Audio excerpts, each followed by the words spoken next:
Hi friends, నమస్తే. ఈరోజు వీడియోలో నేను మెంతికూర పరాటా చేశాను. ఇది పిల్లలు మెంతికూర తినరు కదా, ఒకసారి ఇలా చేసి పెట్టినట్టయితే 2 తినేవాళ్ళు 4 తింటారు. అంత బాగుంటాయి. చాలా పల్చగా చాలా మంచిగా చేసుకోవచ్చు. ఇది ఎలా చేసుకోవాలో నేను ఈ వీడియోలో చూపిస్తున్నాను. చాలా టేస్టీగా కూడా ఉంటాయి. దీన్ని పెరుగు అలాగే నిమ్మ చట్నీతో తింటే చాలా బాగుంటుంది. ఇది చేసుకోవడానికి నేను ఇక్కడ 1 కప్పు వరకు గోధుమ పిండి తీసుకున్నాను. ఎంతైతే సరిపోతుందో అంత తీసుకోండి.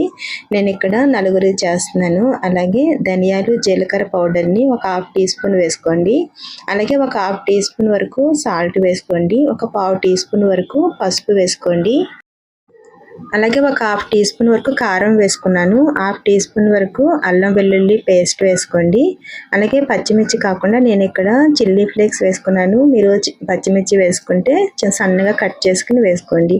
నేను ఇక్కడ ఒక చిన్న కట్ట మెంతికూరని ఇలాగా సన్నగా కట్ చేసుకుని కడిగి దీంట్లో వేసుకుంటున్నాను. అలాగే దీంట్లో ఒక 3 స్పూన్ల వరకు పెరుగు వేసుకోండి. పెరుగు వేసుకోవడం వల్ల మనకి పరాటాలు టేస్టీగా ఉంటాయి, అలాగే సాఫ్ట్గా వస్తాయి. ఒకసారి ఇదంతా ఇలాగా కలుపుకోండి. ఇందులో ఉన్న వాటర్ సరిపోతే కనుక పర్వాలేదు. ఒకవేళ మనము ఇలాగా ప్రెస్ చేస్తే కలుపుకున్నట్టయితే ఇందులో ఉన్న వాటర్ అంతా పిండి అబ్జర్వ్ చేసుకుంటుంది. ఇలాగా కలుపుకోవాలి. కలుపుకున్న తర్వాత ఇక్కడ 2 పెద్ద స్పూన్తో 2 స్పూన్లు శనగపిండి తీసుకున్నాను. అది కూడా ఇదంతా కలిసేటట్టు కలుపుకోవాలి. అలాగే 1 స్పూన్ వరకు ఇలాగ ఆయిల్ వేసుకోండి. ఆయిల్ అయినా పర్లేదు, నెయ్యి అయినా పర్లేదు. నేను ఇక్కడ ఆయిల్ వేసుకున్నాను. వేసుకున్న తర్వాత మనకి ఇక్కడ వాటర్ సరిపోలేదు కదా, అందుకని చెప్పి ఇక్కడ వాటర్ వేసుకుంటూ మనం చపాతీ పిండి ఎలాగైతే కలుపుకుంటామో అలాగా కలుపుకోవాలి. చూడండి, ఇదంతా పట్టేటట్టు కింద ఇలాగా కలుపుకోండి. పిల్లలు మెంతికూర తినడానికి ఇష్టపడరు కదా, అటువంటప్పుడు మీరు ఇలాగా హెల్తీగా పరాటా చేసి పెట్టండి. చాలా మంచిగా తింటారు. ఇదంతా ఇలా కలుపుకున్న తర్వాత దీన్ని 10 నిమిషాలు ఇలాగా పక్కన పెట్టుకోవాలి. ఇలా 10 నిమిషాలు తర్వాత చూడండి, నేను ఇలాగా ఉండల కింద చేసి పెట్టుకున్నాను. ఇప్పుడు దీన్ని మనము పరాటా ఈ ఉండకి కొంచెం ఇలాగ గోధుమ పిండి అద్దుకుంటూ చక్కగా మనం చపాతీ చేసుకుంటాం కదా, అలాగే ఇలాగ పల్చగా చేసుకోవాలి. చూడండి, ఇలాగా ఒకవేళ మీరు చేతికి అంటుకుంటుంది అనుకుంటే కనుక కొంచెం గోధుమ పిండి వేసుకుని మనం చపాతీ చేసుకున్నట్టే కింద ఇలా చేసుకోండి.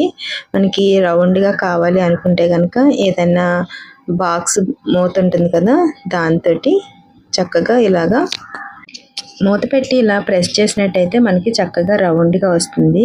చూడండి, మనకి మామూలుగా పిల్లలకి కొంచెం అట్రాక్షన్గా ఉండాలంటే మనం చక్కగా రౌండ్గా ఇలా చేసి పెట్టినట్టయితే చాలా బాగుంటుంది. చూడండి, ఇలా అయ్యింది కదా. ఇప్పుడు మనము స్టవ్ మీద ప్యాన్ పెట్టుకుని దీని మీద కొంచెం ఆయిల్ అప్లై చేసుకున్న పర్వాలేదు. నేనైతే నాన్ స్టిక్ ఇది 1 నిమిషం తర్వాత దీన్ని ఒకసారి ఇలాగా టర్న్ చేసుకుని కొంచెం ఆయిల్ని ఇలాగా వేసుకోండి. వేసుకున్న తర్వాత ఒకసారి మనం మీడియం ఫ్లేమ్లో పెట్టుకుని చేసుకున్నట్టయితే కనుక ఇలాగ మెంతికూర ఇవన్నీ చక్కగా మనకి ఫ్రై అవుతాయి. చూడండి, ఇలాగా ప్రెస్ చేస్తూ దీన్ని ఇలాగా కాల్చుకోవాలి. చూసారు కదా, ఉన్న వాటిని అన్నిటినీ కూడా ఇలాగే చేసుకోవాలి ఫ్రెండ్స్. మనం దీన్ని పెరుగు అలాగే నిమ్మకాయ పచ్చడితో తిన్నట్టయితే చాలా టేస్టీగా ఉంటుంది, చాలా బాగుంటుంది. మీరు ఫస్ట్ టైం చూస్తున్నట్లయితే ప్లీజ్ సబ్స్క్రైబ్ చేసుకోండి, లైక్ చేయండి, షేర్